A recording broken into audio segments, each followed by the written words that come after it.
สบายดีข้าพเจ้าใจสวรรค์แก้ววงเดือนซึ่งว่ามื้อนี้เนาะข้าพเจ้าจะมาสรุปสูตรเกี่ยวกับกระแสไฟฟ้ากงสำหรับกระแสไฟฟ้ากงแมนจะมีอยู่ในบทเรียนม .4 กับม .6 แต่ว่าอยู่ในนี้เนาะข้าพเจ้าจะมาเว้าเกี่ยวกับบทเรียนม .4 ซึ่งว่าจะเป็นภาคต้นๆของการเรียนเลยสำหรับม .4 เนาะข้าพเจ้าจะเว้ากฎเกณฑ์โอห์มเลยกฎเกณฑ์โอห์มมันจะเว้าถึง3อย่างคือเว้าถึงผลลบระดับไฟฟ้าและเว้าถึงความเข้มกระแสไฟฟ้าเว้าถึงความต้านของกระแสไฟฟ้าชื่อ3อย่างนี้ไว้แม่นๆเนาะเพราะว่ากฎเกณฑ์โอห์มนี้เขาจะเว้าถึงการพัวพันระหว่าง3ตัวนี้ที่จริงแล้วกฎเกณฑ์โอห์มเท่ากับ I เท่ากับ U ส่วนให้ R I เป็นความเข้มกระแสไฟฟ้าเท่ากับ U ผลลบระดับไฟฟ้าส่วนให้ R คือความต้านของไฟฟ้าหรือว่าเขาสิเขียนว่า U เท่ากับ I คูณ R ได้เหมือนกันพอจากการถอนสูตรเอาเขาจะเว้าคืนอีกเทื่อนึง U แม่นผลลบระดับไฟฟ้ามีหูหน่วยเป็นโวลต์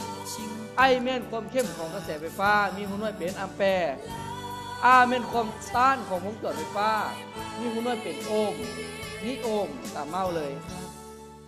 แล้วในนั้นมันยังมีการต่อเรียนและการต่อขนานเครื่องต้านนี้จะเอามาต่อเรียนนี้ต่อเรียนต่อในเส้นเดียวกันนี้เขาห้องว่าต่อเรียนต่อใน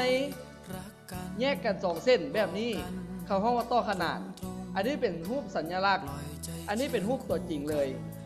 ถ้าว่าสูตรในการคิดไล่กันต่อเรียน I จะเท่ากับ I1 เท่า I2 เท่า I ต่อไปถ้ามี U เส้นเดียวกัน U จะเท่ากับ U1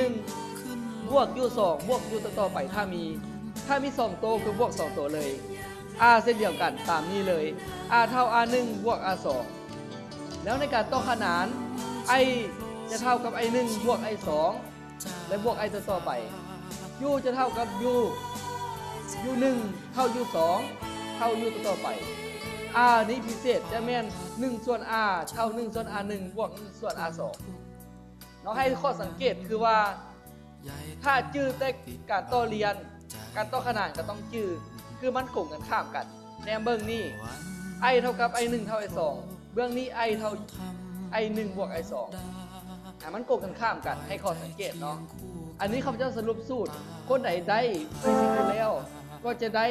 ในการคิดไล่พอฮู้สูตรแล้วข้างหน้าข้าพเจ้าจะมาพาคิดไล่เอาสูตรนี้พาคิดไล่เนาะแล้วจะเข้าใจละเอียดกว่านี้แล้วพบกันคลิปต่อไป